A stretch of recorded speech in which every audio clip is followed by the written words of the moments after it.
pleasure to be here. A lot of great news to discuss across Toledo championship season, March Madness, and of course we have a little special somebody coming to coach the Falcons. I wouldn't call him little. Oh, he's a big guy already. Yeah. Meanwhile, in high school hoops, Anthony Wayne making his first state semifinal appearance since 2022, facing Olmsted Falls. No slow start. Leah Pike hits the runner. She had the Generals' first 6 points. Meanwhile, Brooke Bender cashing in from behind the arc.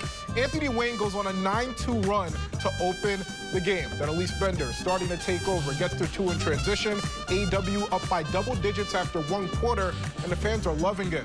Meanwhile, Bender then gets the feed along the baseline, count it, and the foul. She had 11 in the first half as Anthony Wayne led 28-22 at the break. The Generals coming out of the break on fire. Leah Pike, the block on one end, kicks it to Brooke Bender, who lays it in. AW is on a 14-0 run. Fourth quarter, Generals put a bow on it. Brooke Bender grabs the miss, shrugs off her defender, a lay, and the foul. She finished with 15 points. Everybody is on their feet as Elise Bender adds 1 more bucket to her 24-point total. Anthony Wayne is advancing to the state championship for the first time in program history. A 56-40 dub, and Nicole Weaving has more from Mansfield. And it all goes down in 5 days. Anthony Wayne facing 27-0 Cincinnati Winton Woods for the Division II state title. Both teams are looking for the first state title in its program's history. Winton Woods was the only girls basketball team in Southwest Ohio to have an undefeated regular season.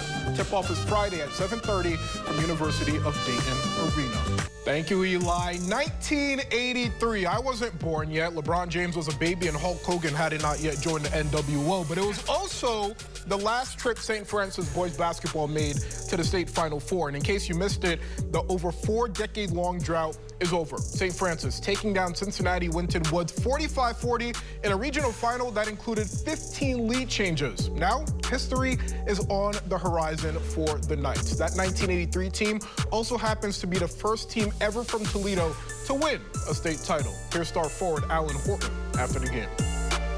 Just practicing. We practice every day. We practice really hard. And then just being solid once I got the ball, being strong with it. We were able to slow it down a little bit, get the shots that we want, and then rebound if we miss. They were very physical and just sticking with it. Very happy. Worked really hard for it.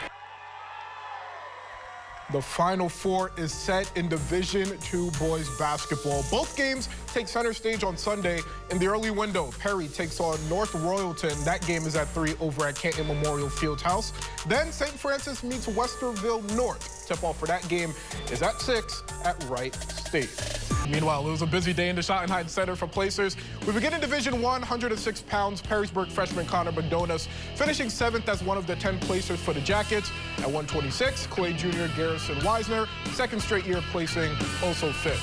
Perrysburg Josh Takats wants to finish his career with a win, and he just does that. A Tech fall dub, 20-5. The Cats on the podium at 7th at 190. And why not more Perrysburg? 5th place match at 138. Brody Ballman gets the pin, taking 5th. D2 now, Napoleon's George Eggers at 215, also wrestling for 5th place. And the Wildcat dominates its match, a pin to finish his junior year.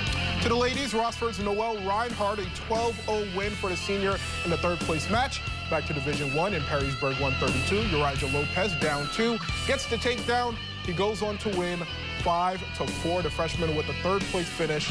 Now bump it up to 144. Yellow Jacket, Caden Soto, no stranger to the state meet, puts it away with the takedown. 9-2 win for 3rd place.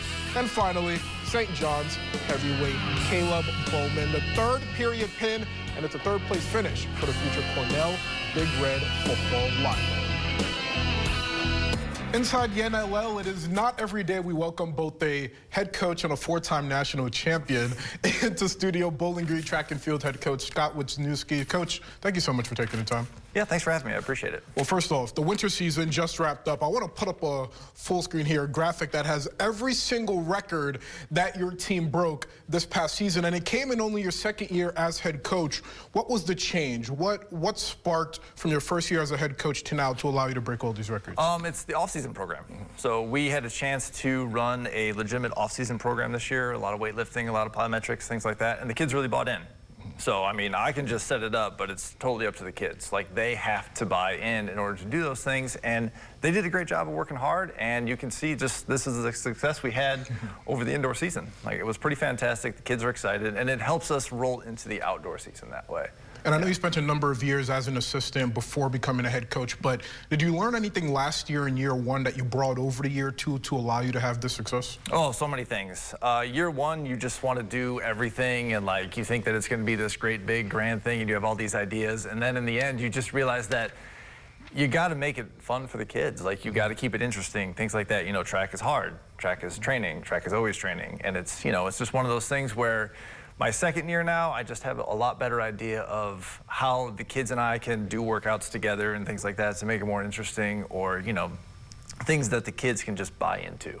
And so that was a big thing for me in the first year to the second year. And on the sprinting side, you guys are young, but when it comes to mid-distance, long distance, you have some guys you could lean on, Eric and Sam in particular. Talk to me about their growth and how they can grow as leaders, especially leading into the spring season. Yeah, Eric, he's a senior for us this year. Like, he does a great job of just leading, setting a great example, and doing what a senior is supposed to do. You know, taking charge of that group and going about that way. Sam, he's a little bit quieter, but he leads by example. Like, he's a great kid during workouts. He's never slacking off. He's always working hard. He's pushing everybody else to try to get up to where he's at. He's going to have a lot of success for us over the years, and his sophomore year, I think, is going to be really exciting for him. And on the girls' side, you have Julia and Kate, two people who are among the record holders that we just showed at the beginning of the interview. Talk to me about them and their growth and how they can also be leaders on the girls' front for your squad. Yeah, Kate was part of the 4x8 team and the 4x4 team. Julia, she set the 200-meter record indoors. Kate had a great season for us as a freshman last year. She really led the way in terms of scoring points and helping us, you know, get up there in terms of the rankings at meets. And Julia, she's been working hard. She's dedicated her off-season to track this year, and she's made some big improvements. And hopefully that's going to carry us forward and, you know, setting those examples and being that way. So. Bowling Green track and field head coach Scott Wisniewski. I have to remind you guys again, count it, four-time national champion. Thank you so much for joining me. Yes, thank you for having me.